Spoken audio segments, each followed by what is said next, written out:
Welcome to World News America. I'm Helena Humphrey. Good to have you with us.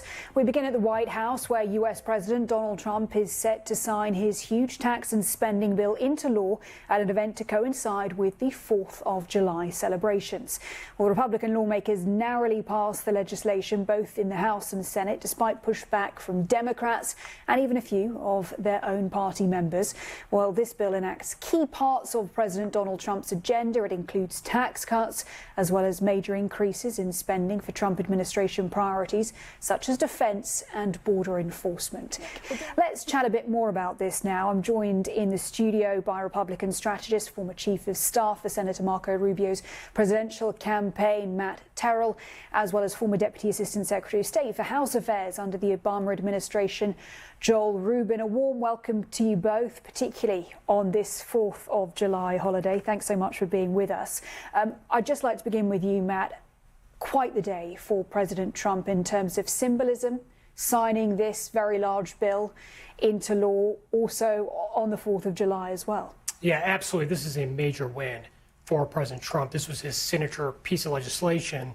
It really allows him to deliver on those campaign promises that he made. No taxes on tips, no taxes on overtime, border security, deregulation, all those things are in this bill. Look, this is the largest tax cut in U.S. history. It's also the largest savings that the U.S. Congress has ever done, but more work needs to be done. You're going to see, as Speaker Johnson mentioned just the other day, a second reconciliation package in the fall, then another one in the spring. More legislative activities going to take shape, particularly to address spending. But this is a major win for the White House. It's really critical for his economic plan. As we know, those upcoming midterm elections, largely going to be about the economy. These tax cuts were crucial to President Trump's economic plan. Many things in this bill that President Trump needed to get across the finish line, he did. This is a major victory for the White House. I'm going to take that straight over to you there, Joel. Matt says this is a major win for the White House. In your assessment, is it a win for the American people? Well, Helena, I'd like to summarize this in three quick phrases. Tax cuts for the rich, health cuts for the poor, and more debt for everybody. That's what this bill is, and that's what it will be.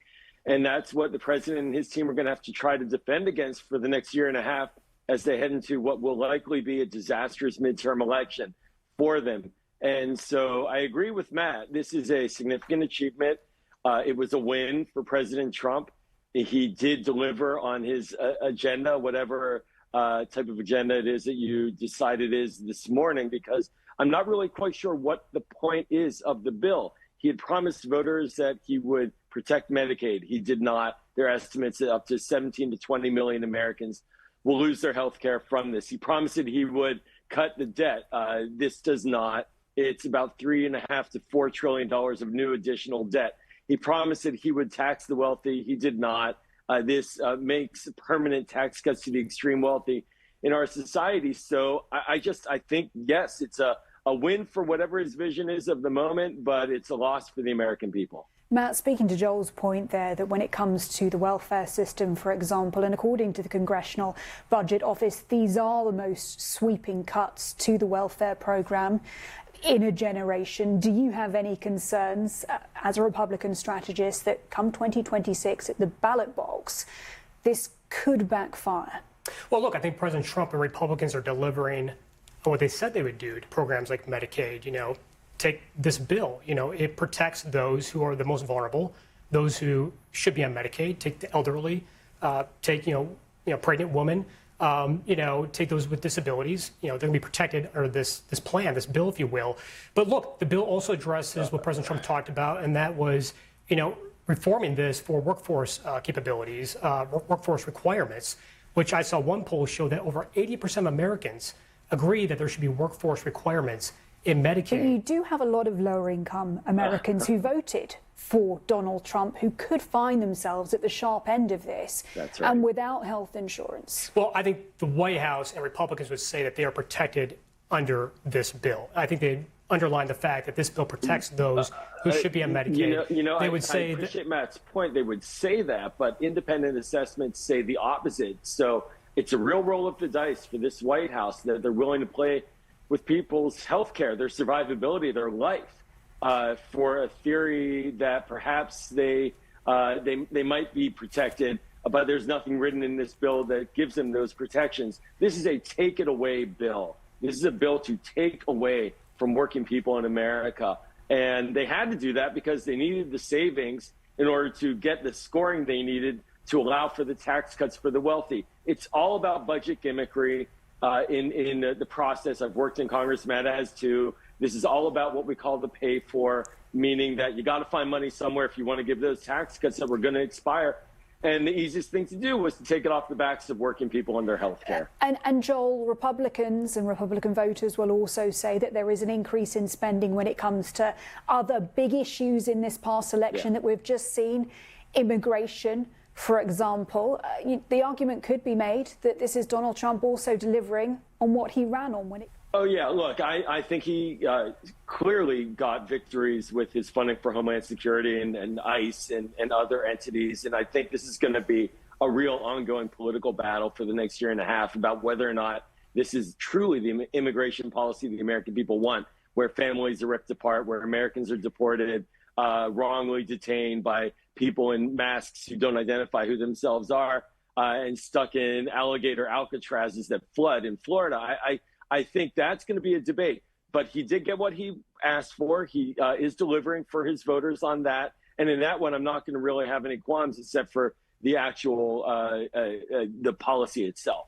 And Matt, talking about what we've seen already in immigration, if we just take a look at the past month or so, those protests that we've seen in LA, for example, in opposition to how some deportation raids have been carried out, with this boost in spending when it comes to immigration, where do you see this going next? How do you see these scenes playing out across America?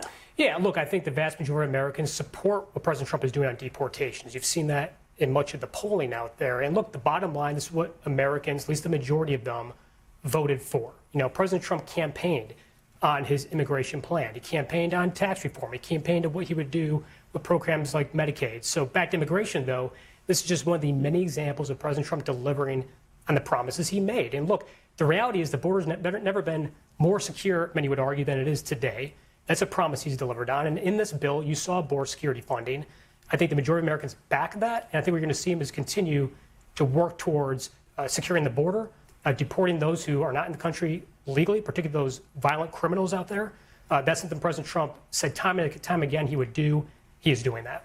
And in doing so, also adding to the nation's debt. That is something that has been a concern, particularly among fiscal conservatives. Ultimately, do you think that is the right move to add more to the debt pile when the US debt pile is something that has been causing some consternation among economists for quite some time? Well, a couple of things. One, there are savings in this bill. I mean, Speaker Johnson indicated that this is the largest savings ever achieved by U.S. Congress. But to your point, and the largest, there's no question more needs to be done on savings. And look, Speaker Johnson outlined that there's going to be another reconciliation package coming up in the fall where that'll need to be addressed, frankly, and in the spring as well. So look, there's 5 different steps to this. This is the first step, is one big beautiful bill when it comes to savings, but more must be done, no question about that. I mean, when it comes to those savings, Joel, do jump in there.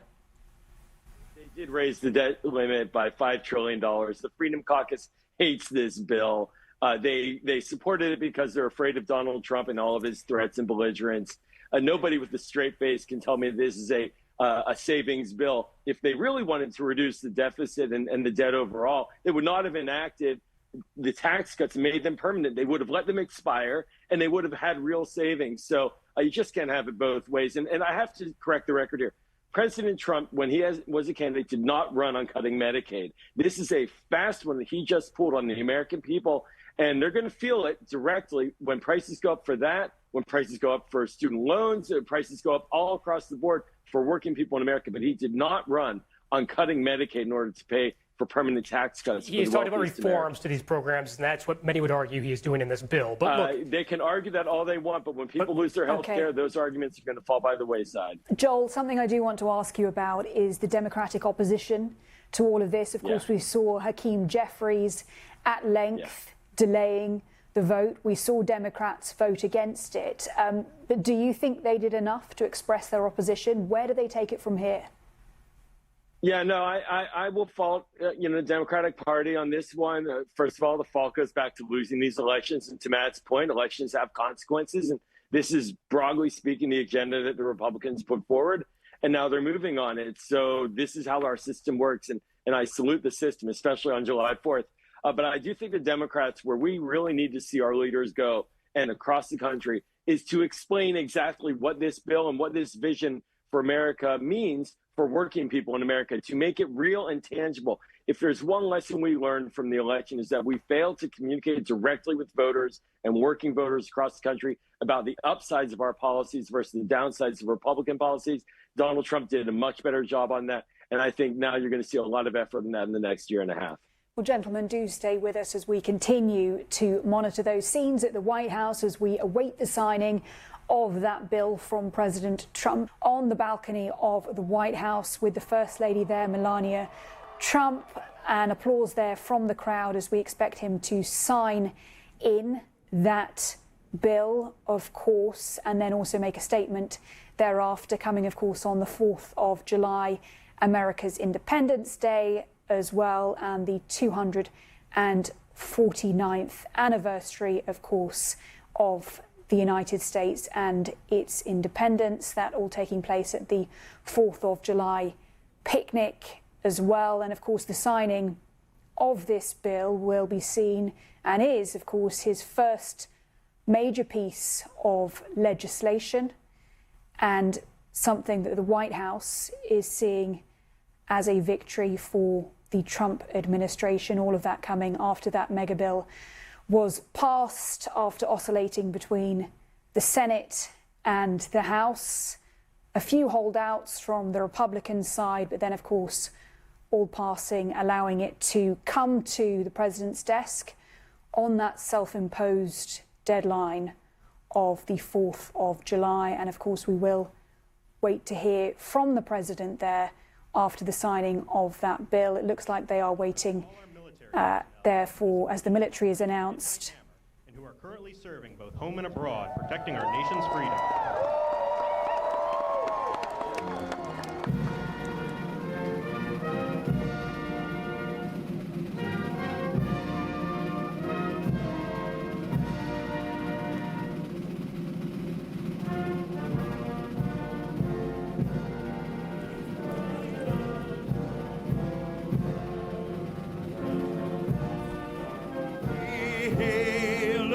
At the twilight, bright stripes and bright stars, through the perilous fight, o'er the rampart we marched, were so gallantly streaming, and the rockets' red glare, the bombs bursting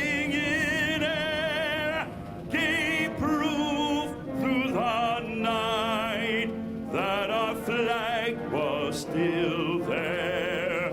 Oh, say does that star-spangled banner yet wave o'er the land of the free and the home of the brave?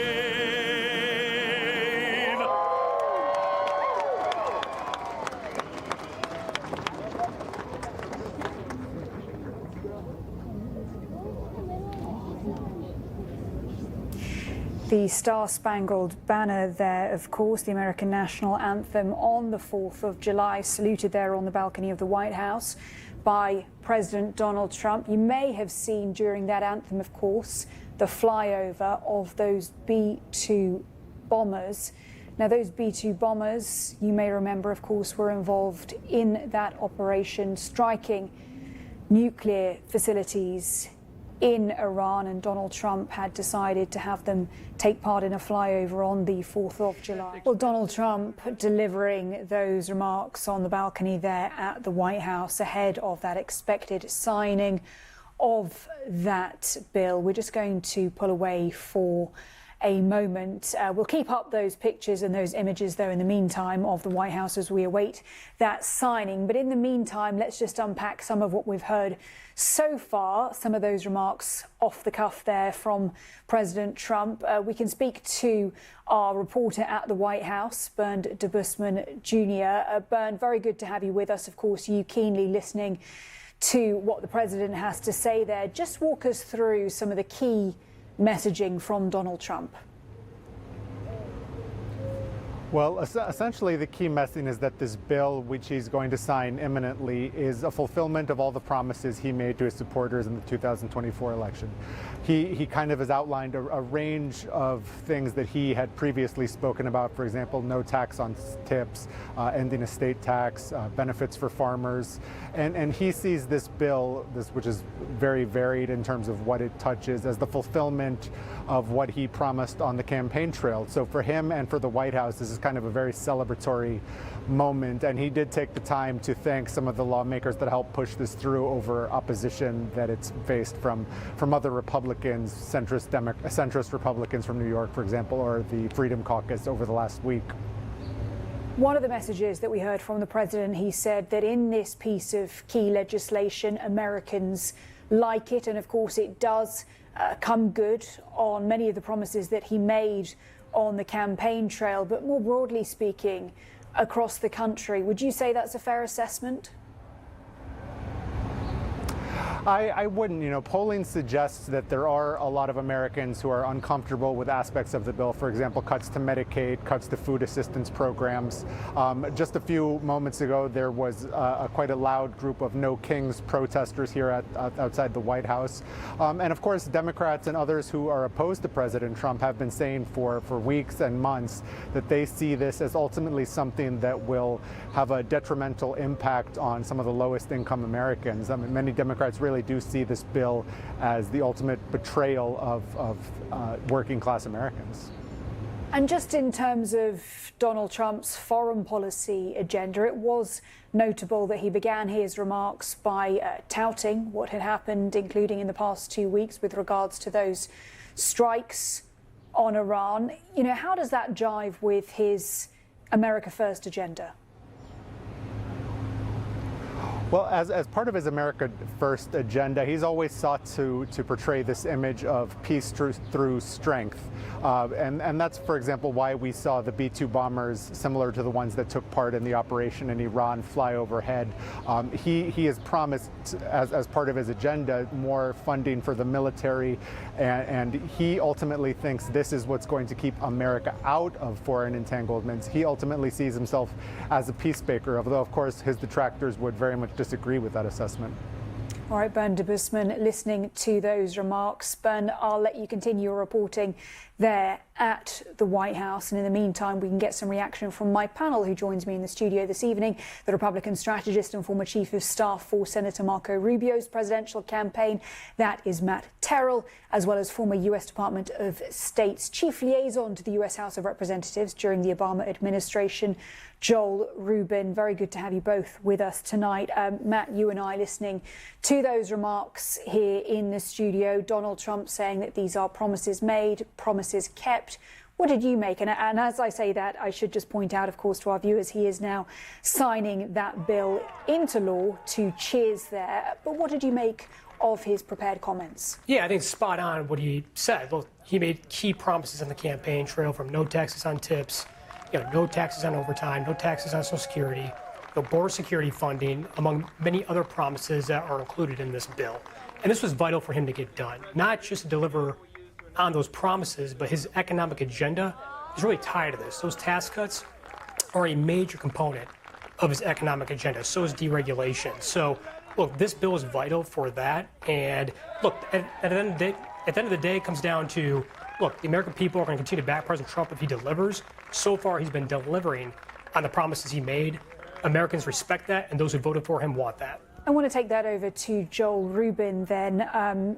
Donald Trump there saying promises made, promises kept. The president also saying that he believed in this bill, that there was something in it for everyone, too much to go through. What do you make of that? Do you think that's the case? Well, if there was something in it for everyone, he would have had bipartisan support for this bill. That's when you have truly pivotal and national policy changing legislation, is when both sides support it. Unfortunately, this was a partisan bill. He had to arm twist his own caucus to get it done. He had a rebellion from the fiscal hawks who didn't like the fact that there'd be a $5 trillion increase in the debt. That's not a promise kept. That's a promise violated. You have Americans now very concerned about health care, Medicaid being curtailed. 17 to 20 million people will likely lose their health care. That's not a promise kept. Taking away food stamps from people, that's not a promise kept. So we're going to see the impacts of this, the real world impacts of this. And so while I agree with Matt, it was a legislative victory that he needed to have, I'm not sure, A, that he kept his promises, and B, I think we're going to see a lot of dangerous fallout hitting the American people and the working people who supported him last November. One of the talking points the president made was, and this phrase he repeated frequently, is we are winning, winning, winning. He said, including when it came to the economy, saying that they are robust on a number of indicators there. You and I have spoken at length previously when it comes to tariffs, for example, some of the uncertainty that has caused for Americans, consumers, also small business owners. Do you think that's the case, or do you think that perhaps the Trump administration might need to do more now in terms of selling this bill, also with the idea of trickle-down economics here being at play? Well, I think you're seeing a lot of momentum right now in the economy that's helping President Trump. For example, gas prices are down, inflation is down. You saw a strong jobs report for June. You're seeing the stock market hit all-time highs. So, look, more work needs to be done, of course, but at the end of the day, if President Trump can continue to carry that momentum, that's going to be the key for him. And again, I go back to, not to be repetitive on this point, but this bill really was crucial for his economic momentum. These tax cuts I go back to, I've said it time and time again, they were just so critical and are critical to his overall economic agenda. Sure, for him, tariffs are a component of it, deregulation is a part of it, but so too are these tax cuts. And that's something that he needed to get across the finish line, and he did. Just on that economic agenda, and Joel, coming to you on this, of course, tax cuts, but also no tax on tips is something that the president had been promising. I mean, do you think that gives him a strong populist talking point? Oh, he's going to use that to the end of days, I'm certain. And that's a point that also Kamala Harris supported when she ran as well. And it's a very minor point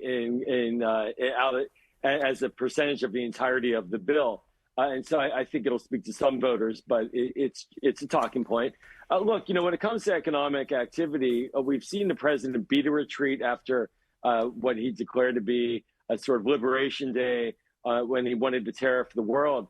He saw that was the failing policy, and so now he's turned tail, and we're seeing the stock market respond positively. A lot of the extreme ideas that he wanted to push in his economic policy quickly were rejected by the markets. Now, we'll see how this tax cut works. I have a bad feeling, though, that increasing debt to the levels we're talking about, and just have to listen to his fiscal hawks and his party, are very concerned. $400 billion a year now of tax, of debt payments just on interest alone. That's hard. Joel and Matt, many thanks for being with us. We do unfortunately have to leave it there for now, and that is because we've got to take a look at the latest developments in the Middle East with